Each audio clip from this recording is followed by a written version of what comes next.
Olá, turma. Prosseguindo então com as nossas revisões, vamos fazer aqui uma revisão de linguagem de programação 1, né, com Java. O Java é uma linguagem orientada a objetos, mas não é totalmente orientada a objetos. Por quê? O Java possui variáveis de tipos primitivos, né? Linguagens que são totalmente orientadas a objetos não possuem variáveis primitivas, né? Qualquer variável seria pertencente a alguma classe. No caso do Java, existem sim variáveis primitivas, como byte, short, int e long, que são variáveis inteiras, né? Nós utilizamos byte quando nós queremos guardar um número que nós sabemos que será pequeno, mais especificamente até 255. E aí nós temos o short de 2 bytes, o int de 4 bytes. E se você tiver o inteiro de tamanho maior, né, você vai utilizar o long, que é 8 bytes. Além disso, nós temos float e double, que é para números racionais, tá? Os chamados números de ponto flutuante. Normalmente nós utilizamos sempre o double, né? Mas uma opção de variável para esse tipo de dado, só que utiliza menos espaço, é o float. Nós temos também o boolean, que pode armazenar ou true ou false. Basicamente ele ocupa o espaço de apenas um bit, tá? E nós temos o char, que refere-se a um caractere. Por padrão ele ocupa espaço de 2 bytes. Então, essas daqui são as variáveis primitivas do Java que fazem com que esta não seja uma linguagem 100% orientada a objetos, tá?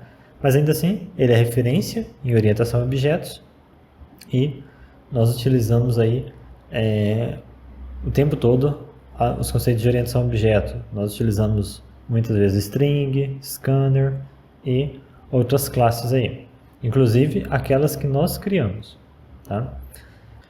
Bom, como eu comentei, nós estamos vendo os pontos básicos da linguagem. Então, a respeito de exibição de dados, nós temos aí os dois métodos principais, println e o print. No caso, o println ele vai imprimir o conteúdo que nós colocarmos aqui e vai quebrar linha no final. E o print não, ele apenas exibe o conteúdo e não quebra linha. Bom, como que nós conseguimos chamar esses métodos sem fazer instanciação de nenhuma classe, nenhum objeto? Acontece que esse println e o print são métodos que estão dentro de um objeto aqui chamado out, e esse objeto, né, ele é atributo de system, da classe system. Nós conseguimos acessá-lo sem precisar instanciar. Por quê? Porque o out ele é um atributo estático da classe system, tá?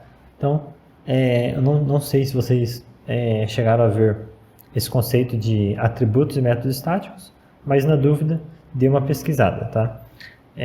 Então, métodos e atributos estáticos não precisam que a classe seja instanciada para que eles possam ser acessados.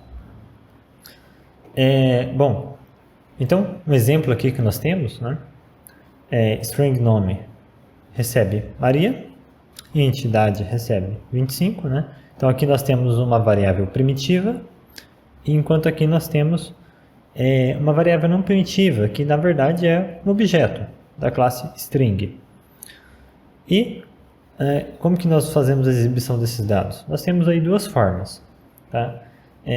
A forma mais moderna e mais recomendada é essa de baixo, mas ainda assim, eu acho que a mais vista ainda nos fóruns pela internet é essa daqui, onde nós apenas concatenamos textos e variáveis. Vejam só. Então, system.out.println, olá, né, entre aspas, mais o conteúdo da string nome, mais outra string, mais idade, enfim. Esta forma aqui, ela é um pouco desorganizada, ela é de difícil legibilidade, tá? Então, é recomendado que se utilize este método aqui embaixo, onde nós criamos uma string formatada com string.format, tá? Então, nós estamos fazendo a mesma coisa, só que aqui nós temos um string que serve de modelo, tá? E aí, dentro dessa string de modelo, nós colocamos aqui %s, onde nós queremos inserir uma string, tá? Um valor textual, e aqui nós temos um %d, onde nós queremos inserir um inteiro. E aí, após essa string, nós temos vírgula aqui, nome vai substituir o nosso primeiro %s, idade vai substituir o nosso %d. Enfim, recomendo que vocês abram a IDE e testem, né, esses códigos para já ir fazendo um aquecimento. Bom, com relação à leitura de dados, né, nós utilizamos a classe Scanner para fazer leitura de dados. Às vezes a pessoa acha que é um pouco complexo ter que fazer tudo isso para ler um dado do console, né? Enquanto na linguagem C, por exemplo, nós apenas fazemos a leitura com apenas uma função, né? Mas enfim, por que no Java nós temos esse passo a passo um pouco mais longo para conseguirmos ler um dado do console? Acontece que nós utilizamos a classe Scanner, e essa classe Scanner ela é capaz de ler não apenas dados do console, mas também dados de outras fontes, tá? Então, por isso que nós precisamos instanciar o objeto, indicar para ele de onde que vai ser lido, tá? E aí, através desse objeto, nós, então, começamos a fazer a leitura. Então, vocês devem estar mais acostumados a fazer aqui scanner, né? Aí você coloca o nome do objeto, recebe new scanner e passa como parâmetro system.in. Esse system.in você está indicando basicamente que você vai utilizar o console, você vai fazer a leitura do console, né? Mas nós conseguimos, através da classe scanner, também fazer a leitura de arquivos. Inclusive, eu vou começar aqui, vamos começar por arquivos, tá? Por quê? Eu acho que fica mais simples de compreender o funcionamento desse leitor, né, que nós vamos criar.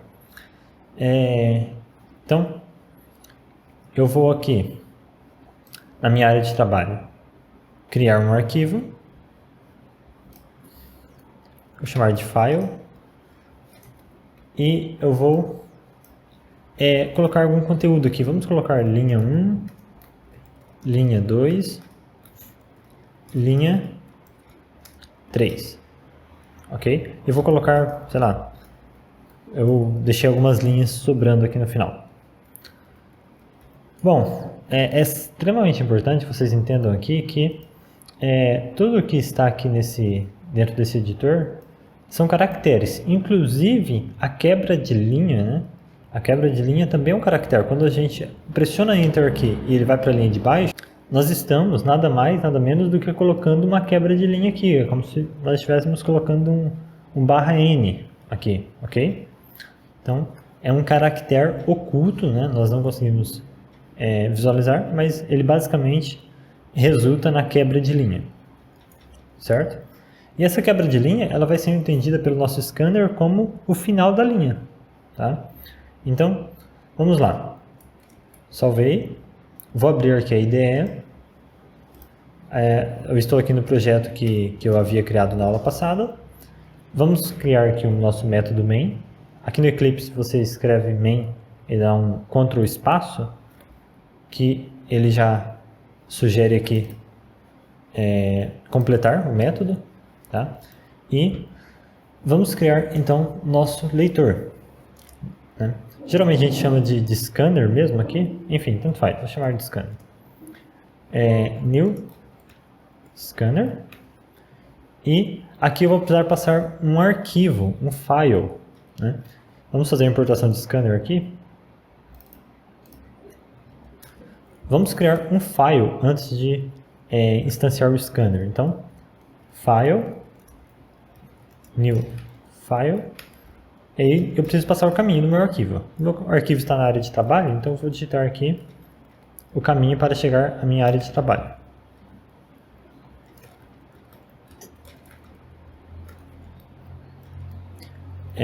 File.txt. Ok. Então, com isso, nós já fazemos a importação do arquivo. E aí eu posso passar este arquivo aqui para o scanner.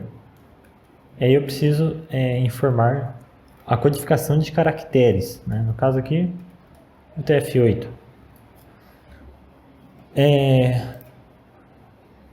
Aqui ele já começa a acusar, né, que nós precisamos tratar uma possível exceção. Bom, nós vamos falar sobre isso daqui a pouco. Por enquanto eu vou apenas colocar um try catch. Tá? Daqui a pouco nós vamos falar sobre isso.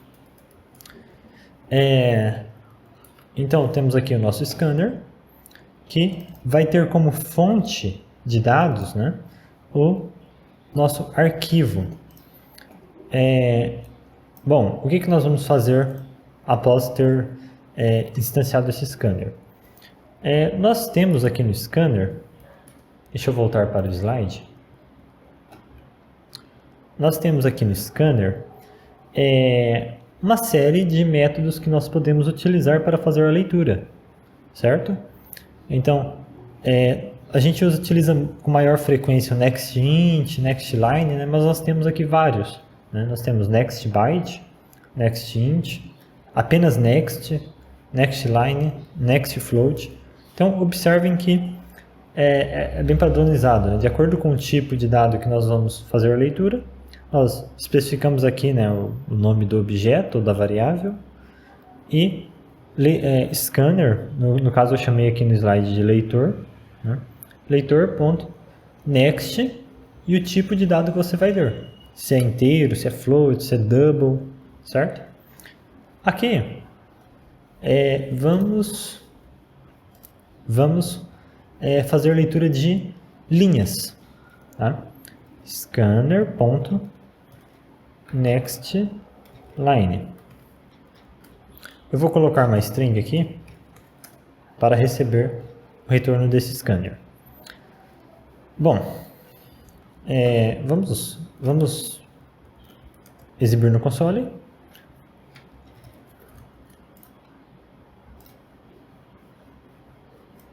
Obtivemos um erro, deixa eu visualizar.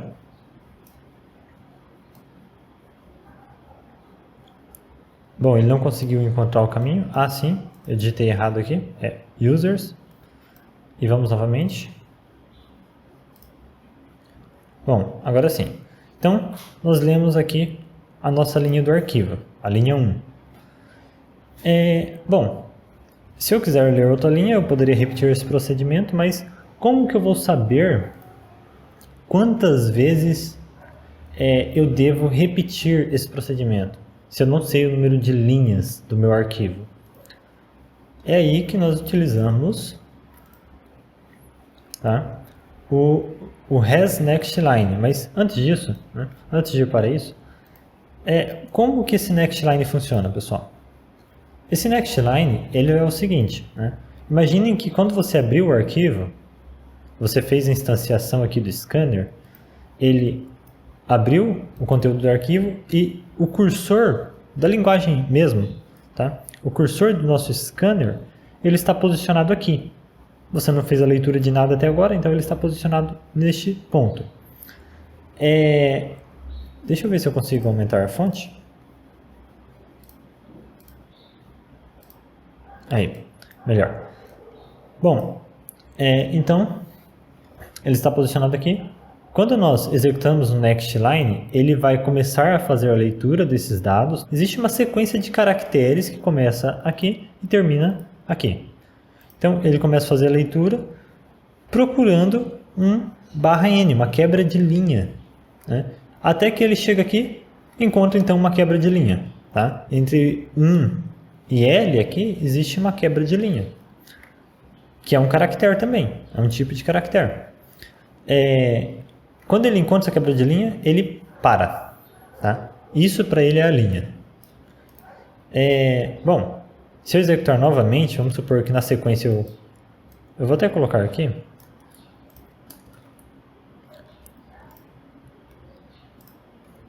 Ok? Então o que ele fez? Aqui na primeira vez ele leu linha 1, encontrou uma quebra de linha e parou. Aí na segunda vez que eu fiz a leitura, ele estava aqui, o cursor estava posicionado aqui em decorrência da leitura anterior. Então, ele faz a leitura aqui de linha 2 e, novamente, encontra uma quebra de linha e para. É assim que funciona o NextLine. Tá? É importante entender, compreender o funcionamento desses métodos. Né? Então, esse aqui é o NextLine. Se eu utilizasse, por exemplo, Next, o Next ele não vai ler até encontrar uma quebra de linha. Ele vai ler até encontrar um espaço ou uma quebra. Tá? Até encontrar algo que seria para a gente similar à ausência de um caractere. Então, vamos executar aqui. Vejam só, ele leu linha e ele leu 1. Por quê? Porque o next ele saiu daqui, no início, né? Encontrou um espaço, então ele para. Aí na hora que eu executei novamente aqui a leitura da linha, ele já estava posicionado aqui. Aí ele leu 1 e já encontrou uma quebra de linha, que também funciona como ponto de parada para o next. Então, o NextLine ele vai ler até encontrar um final de linha, enquanto o Next vai ler até encontrar um espaço ou um final de linha. Ok? O NextInt, vamos colocar aqui antes disso alguns inteiros. Né? O NextInt, por outro lado,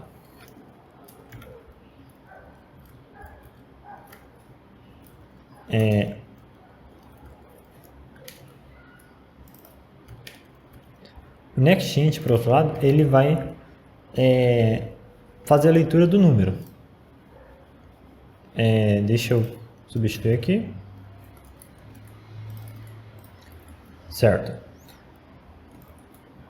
Então, se nós executarmos aqui, ele vai conseguir fazer a leitura. Opa! Nós obtivemos um errinho aqui, vamos ver o que é.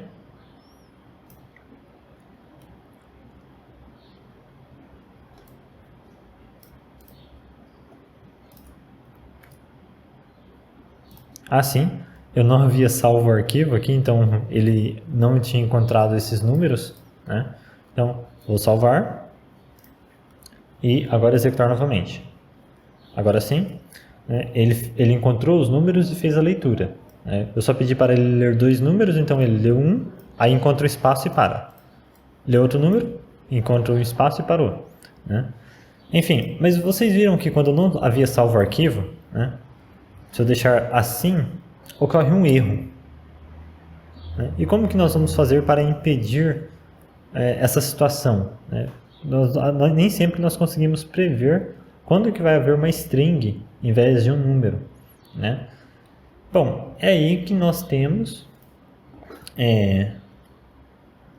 aí o método hasNext, ok?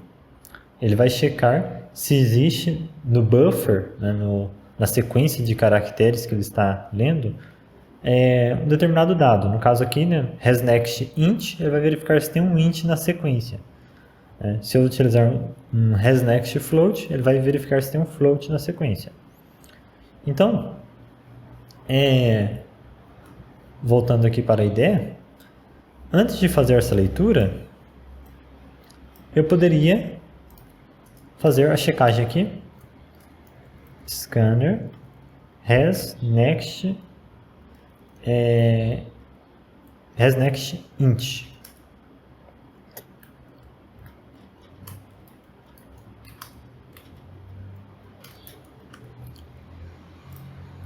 Vou repetir o processo aqui.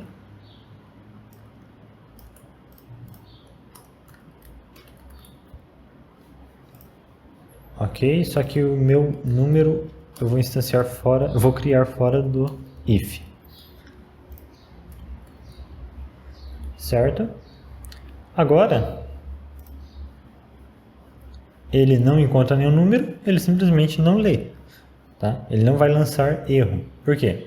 Eu estou verificando primeiro se existe um número. Se não existir, né, nós não fazemos a leitura do número. Ok? Agora, quando eu colocar 1, 23, enfim, agora sim ele vai conseguir fazer a leitura. Enfim, esse hasNext serve para verificarmos se há aquele tipo de dado na sequência, tá? Mas o importante aqui é que nós entendamos que existe o cursor. Quando você cria um scanner, né, você está iniciando a leitura, e aí a cada next int, next line ou apenas next, enfim, a cada vez que você faz uma leitura, você está movimentando esse cursor, tá? Então, vamos supor que eu esteja aqui. Aí lá no meu código eu executo next int, né? Nós vamos parar aqui. Aí eu executo next int de novo. Vou parar aqui. Enfim, executo novamente o next, vou parar aqui. Aí aqui eu posso executar um next ou um next line, né? Se eu executar um next, eu vou parar aqui. Se em vez disso eu executar next line, ele vai ler a linha inteira e vai parar aqui. Então, esses métodos eles servem para nós fazermos a leitura de dados, e a cada vez que nós lemos, nós andamos um pouquinho, nós progredimos na leitura, a posição no conteúdo deste arquivo, tá? Enfim, provavelmente vocês já sabiam disso, mas por ser uma revisão eu tento citar esses pontos principais. Eles vão ser relevantes, inclusive, quando nós estivermos fazendo leitura de banco de dados. De uma forma um pouco diferente, mas a lógica é parecida. Bom, vamos ver. Ok, então, se eu quero fazer a leitura do arquivo e eu não sei quantas linhas existem, o que eu vou fazer? Eu vou utilizar um while, né? Nós podemos associar esse hasNext a um if, igual nós fizemos, mas é muito interessante utilizar junto com o while, que aí nós conseguimos fazer a leitura de todo o arquivo. Vejam só. Então, while. Vamos fazer a leitura como se fossem linhas e não números. hasNext line. Então, enquanto houver linhas a serem lidas, né, ele vai continuar nesse loop. Bom, vamos aqui utilizar o scanner para fazer a leitura. Opa, eu não queria o has. E vamos guardar isso em uma string linha. E vamos mostrar essa linha no console.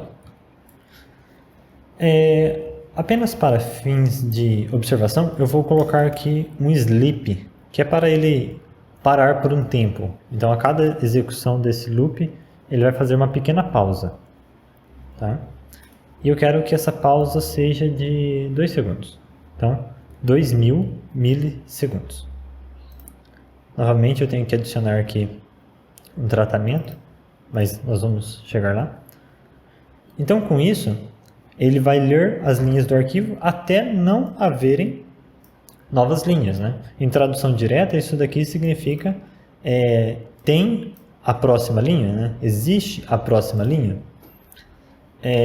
Bom, vamos observar o arquivo aqui antes, né? Nós temos aqui 4 linhas e mais algumas aqui que estão vazias, mas elas ainda existem, tá? Mesmo vazias. Então, eu vou colocar aqui, então, só para facilitar a observação,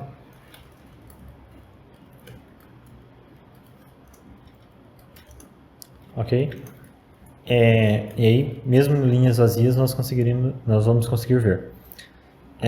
Então, executando, né, ele fez a leitura da primeira linha, da segunda, da terceira, da quarta linha, e aí nós ainda temos mais linhas aqui que são referentes a estes enters que eu dei no final, certo? Então, cada next line nós avançamos uma linha no arquivo. E aí é interessante nós observarmos que essa mesma lógica se aplica aqui à leitura do console, tá? Quando nós digitamos algo e pressionamos Enter, nós estamos enviando uma nova linha para o console fazer a leitura, certo? Observe, eu vou substituir eu vou substituir algumas coisas aqui. Vamos substituir por next apenas. Tá? Em vez de next line, nós vamos usar o next. E aqui, em vez de linha, eu vou chamar de palavra. Novamente, palavra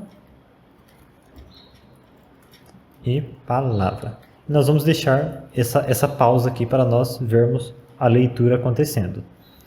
Tá? Então, a cada 2 segundos ele vai exibir algo novo. E aqui, em vez de next line, eu vou usar apenas next. E nós vamos substituir, em vez de leitura de arquivo, tá? Nós vamos fazer leitura do console. Tá? Então, vamos modificar isso daqui, colocar system.in. E essa exceção ela não é compatível aqui, né, com o nosso system.in, ela é uma exceção exclusiva para arquivos. Então eu posso ou remover esse cat, né, ou deixar uma exceção genérica. Ok. Então agora ele vai fazer a leitura do console. Aqui está, ele está esperando digitar alguma coisa. E normalmente, nas aulas, nós digitamos uma palavrinha, um número e pressionamos Enter. Eu vou fazer diferente. Eu vou colocar aqui orientação a objetos. Ok? Só para fins de teste, vou colocar 1, 2, 3 aqui no final. Eu vou pressionar Enter. Então eu estou enviando uma nova linha para o scanner. Tá? E como que o scanner vai processar isso?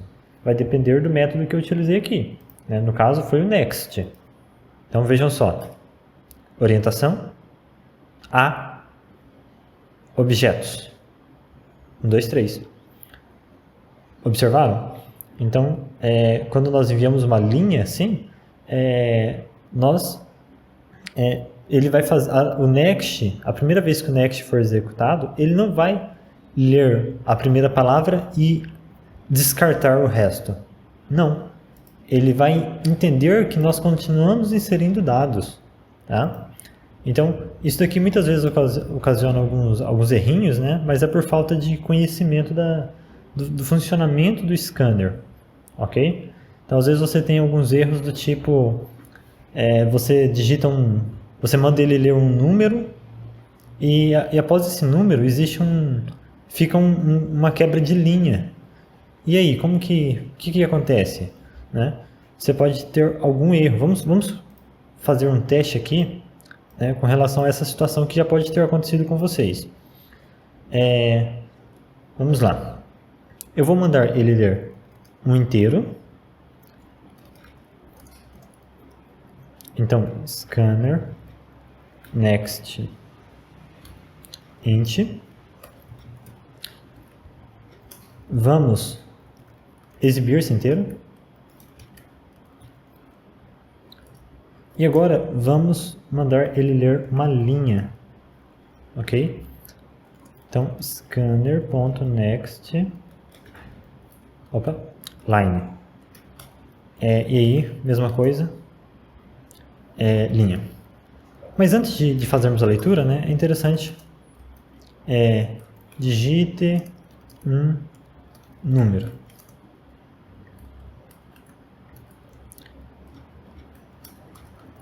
E aqui, antes de fazer a leitura da linha, vamos colocar aqui, digite uma linha. Ok. E aí, no caso, esse while já não vai ser mais necessário. Tá? Vamos lá? Executando. Digite um número. Tudo bem. Vamos digitar um número. Enter. Digite uma linha. Opa! O programa já foi finalizado. Por quê? Ele já leu a linha, mesmo que eu não tenha digitado a linha. Né? Isso parece meio confuso, né? O que aconteceu aqui? Foi um erro do Java? Né? Não foi um erro do Java, é o funcionamento do scanner. Tá? Então, quando ele pediu para eu digitar um número, eu digitei o quê? Vamos lá. O que eu digitei quando ele pediu para inserir um número? Na prática, eu digitei 3423, barra N. Né? Quando nós pressionamos o Enter, nós inserimos também uma quebra de linha. Então foi isso que nós enviamos quando ele pediu para eu digitar o número. E aí, esse NextInt, conforme nós já vimos, ele faz a leitura de inteiro apenas. Então, ele leu esse inteiro e parou aqui. O que ficou sobrando no buffer? Esse barra N. Tá? E aí, quando nós pedimos para digitar uma linha, vamos lá, vamos pensar aqui no código. Digite uma linha. Ok. Aí, né, scanner.nextLine. O que acontece? O nextLine identificou que já tinha uma linha ali, né? Porque isso daqui é o que simboliza uma linha. Ok? Isso aqui simboliza o final de uma linha. E ele falou, opa, já tem o final de uma linha ali, então ele já fez a leitura e finalizou o programa. Ok? Então, nessa situação, o que nós temos que fazer? Se você acabou de fazer a leitura de um número e aí você quer na sequência fazer a leitura de uma linha, você precisa, para limpar o buffer, executar um scanner.nextLine. Tá? Novamente arrumar aqui nextLine. Tá? Por quê? Isso aqui me garante que eu vou limpar o que vier depois do número. Agora sim, digite o número. 3423. Digite uma linha. Né? Ou seja, ele leu o número e aí esse meu nextLine fez o trabalho de limpar o que veio além do número. E aí, com o buffer limpo, ele vai ficar esperando que eu insira algum conteúdo. Ok? Certo. Agora o programa finalizou. Então, isso aqui foi apenas uma revisão e uma exploração do funcionamento um pouco mais aprofundado do scanner. Tudo bem? Então, vocês viram que o funcionamento dele no console e no arquivo é basicamente o mesmo, né? E vamos então prosseguir aqui com o conteúdo. Bom, e aí nós temos a questão das exceções, né? Nós temos como lançar exceção e como tratar exceções, tá? Vamos primeiro fazer o tratamento de exceções. Eu acho que eu vou fazer ao contrário da ordem aqui do slide. Vamos então ver a questão do tratamento, né? Quando eu vou dar uma série de Ctrl Zs aqui para retornar o código.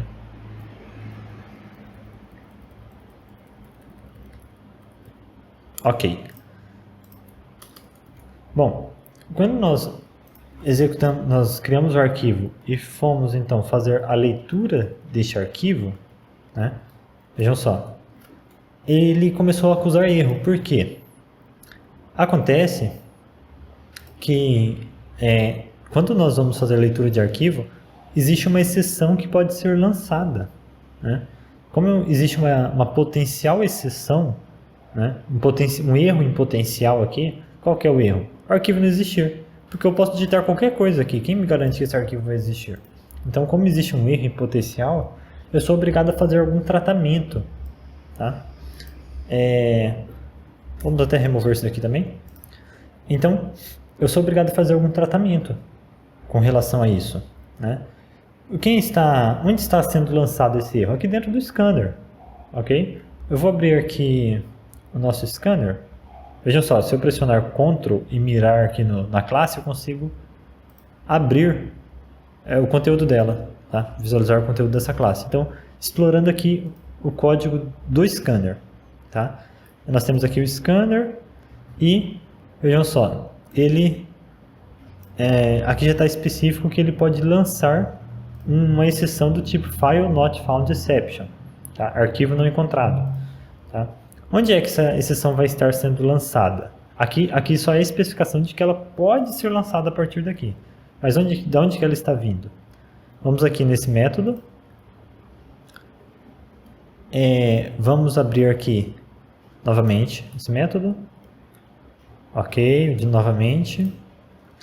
E aqui está. Tá? Então nós fomos nos aprofundando aqui nos métodos do scanner, até que nós chegamos aqui a um local onde pode ser lançada uma exceção. Esse assert é uma segunda forma de lançar exceções, tudo bem? Nós não vamos chegar a ver ela, mas é o lançamento de uma exceção aqui, caso, né, esse source seja diferente do, vai ser lançado esta exceção. Enfim, voltando. Então, como existe um erro em potencial, nós precisamos fazer um tratamento. E existem duas formas de tratar isso daqui. Utilizando um try-catch, tá? Ou passando o erro para frente, vamos dizer assim. Tá? Se nós não quisermos fazer o tratamento do erro aqui nesse código, nós podemos optar por adicionar aqui essa declaração. Tá? Basicamente, nós estamos informando que esse método vai poder passar o erro para métodos que o chamarem. Tá? Bom, basicamente nós estamos passando o problema para frente. Né? Em algumas circunstâncias é o correto, vai depender da situação.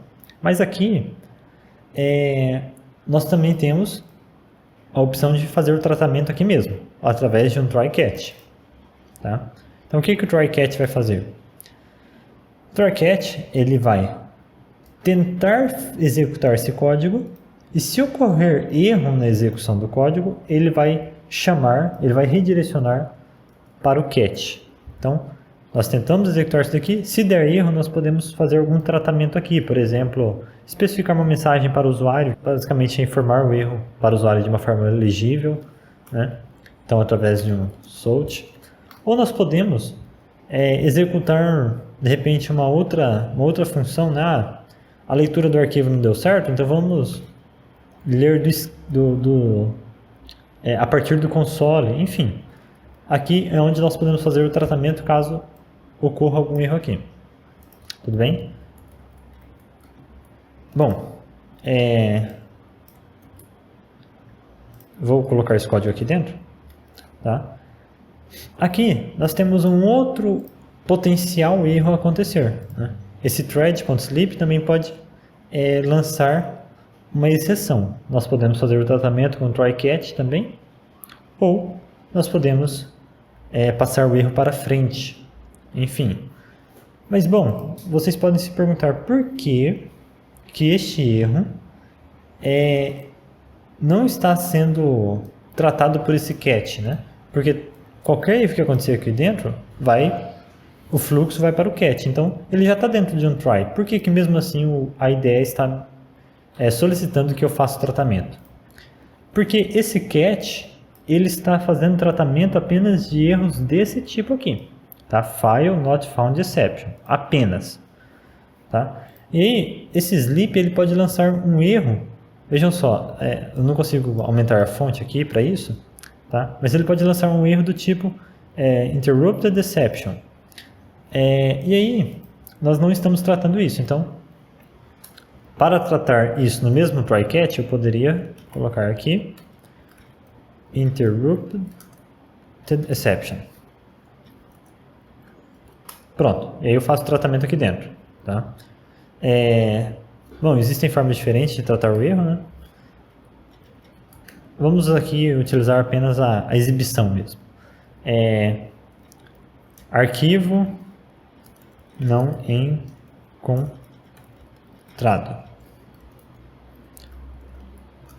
Tá? Aqui outro erro thread finalizada apenas. Enfim, então agora nós estamos tratando tanto erros desse tipo quanto erros desse tipo aqui. Ok? Por isso que ele parou de acusar erro aqui no thread.sleep. Vamos executar isso daqui. Tá? Nosso código está funcionando normalmente, está fazendo a leitura do arquivo. Certo? Ele vai fazer a leitura até chegar ao final do arquivo. Bom,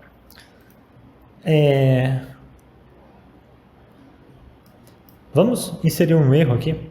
Né? Se eu apagar aqui um pedaço do caminho,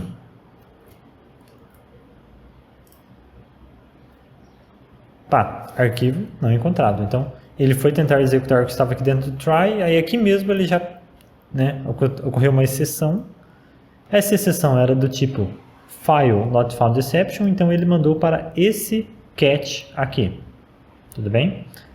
Bom, e aí, se um erro ocorrer aqui em thread.sleep, eu não sei como que eu poderia provocar neste momento um erro aqui nessa parte do código, mas se ocorrer um erro na thread, ele vai vir para esse catch, tudo bem? E aí, existe uma outra parte dessa estrutura que é o finally. Tá? Quando é que nós vamos utilizar o finally?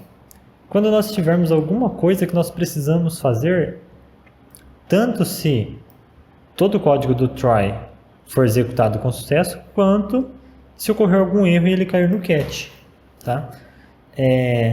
Então, nós podemos aqui colocar no final o finally e fazer concluir alguma ação que nós precisamos finalizar.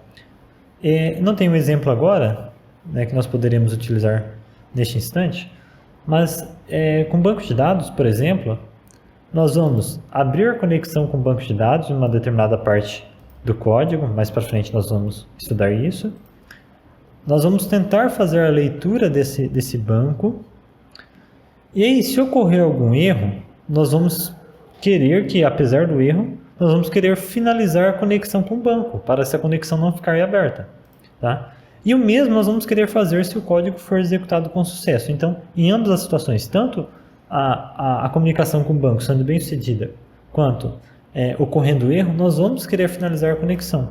E aí nós vamos utilizar este finally para concluir esta execução. Então, apenas para visualização,